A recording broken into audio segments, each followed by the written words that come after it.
Y avait-il un chameau en première classe du Titanic comme certains bruits le laissent penser? Vous le saurez dans cette vidéo. Vous allez découvrir aussi comment de simples pêches, enveloppées d'une gelée à la chartreuse, sont devenues un véritable dessert vedette à bord du Titanic. Nous plongerons ensemble dans l'atmosphère luxueuse de la première classe, là où chaque repas se transformait en véritable spectacle culinaire. Préparez-vous à voyager dans le temps, des secrets de la recette Peach in Chartreuse Jelly jusqu'aux coulisses de la vie quotidienne, en passant par les divertissements d'une époque qui se croyait insubmersible. Mais avant d'embarquer pour ce voyage culinaire, pensez à vous abonner et à liker cette vidéo. Cela nous aide à vous proposer un contenu toujours plus savoureux. Le dessert Peach in Chartreuse Jelly. À l'époque, c'était la star de la première classe. Pourquoi? La réponse se cache dans cet élixir vert chargé de mystère, la chartreuse. Ancienne liqueur aux notes intensément herbacées, très prisée dans l'Angleterre édouardienne, elle savait autant séduire les palais qu'émerveiller les yeux avec sa couleur vive. Les grands maîtres de la cuisine victorienne, de Agnès Marshall en passant par Escoffier, ne s'y sont pas trompés. Dans leur livre, la chartreuse occupe la place du roi tantôt pour son goût, tantôt uniquement pour teinter la gelée de ce verre cristallin qui évoque immanquablement son nom. À chaque variante, l'idée reste la même. Sublimer des pêches juteuses en les enveloppant d'une robe scintillante et verdoyante. La recette pas à pas. La première étape consiste à créer la gelée. Faites chauffer le mélange au sucre, puis ajoutez-y la gélatine préalablement trempée. Veillez à ne jamais faire bouillir l'ensemble, sous peine de compromettre son pouvoir gélifiant. Une fois la gélatine bien dissoute, versez la chartreuse, mélangez délicatement et transvasez le tout dans un moule. Qu'il soit traditionnel ou en forme de couronne, l'important est qu'il soit suffisamment grand pour accueillir vos pêches. Laissez ensuite reposer au frais jusqu'à ce que la gelée commence juste à prendre. Pendant ce temps, occupez-vous de vos pêches. Si vous avez l'immense chance de disposer de fruits mûrs et juteux, ébouillantez-les brièvement, pelez-les délicatement, puis pochez-les dans un sirop simple. Hors saison ou sans pêche bien mûre, pas de panique. Les pêches en conserve feront parfaitement l'affaire, comme c'était souvent le cas à bord du Titanic en avril 1912. Pourtant, certains passagers de première classe, comme Mrs. Douglas, ont affirmé avoir dégusté des pêches fraîches et même du raisin de serre en haute mer. Lorsque votre gelée est mi-fermentée, déposez-y les tranches de pêche et remettez le moule au réfrigérateur pour toute une nuit. Le lendemain, il vous suffira de le tremper rapidement dans de l'eau chaude pour démouler votre œuvre, dévoilant ainsi un trésor translucide et fruité. Un morceau d'histoire prêt à être savouré.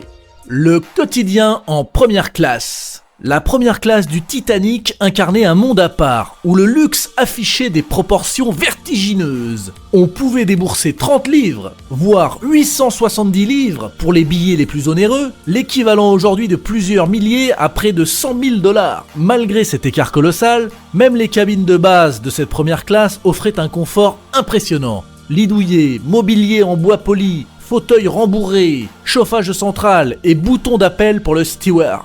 Quant aux suites, elles franchissaient un cap supplémentaire dans la démesure. Salle de bain et toilettes privatives, salons attenants où on pouvait recevoir ses invités et, pour les plus fortunés, une promenade privée d'une quinzaine de mètres. Chaque détail témoignait de la volonté d'offrir aux passagers privilégiés le summum du raffinement.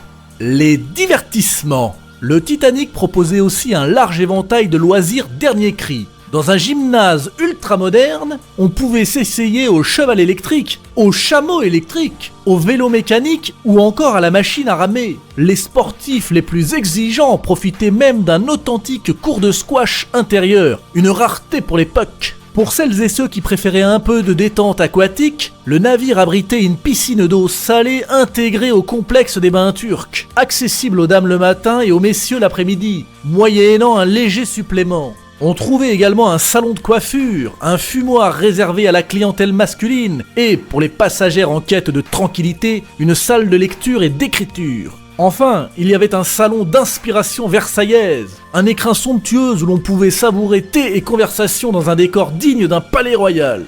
Repas et témoignages. Comme on l'a vu, la première classe du Titanic vivait dans un luxe inouï, et aucun moment ne résumait mieux cette opulence que l'heure du dîner, dans le célèbre First Class Dining Saloon. Les tables y étaient dressées avec une élégance remarquable, et chaque plat brillait comme un joyau culinaire.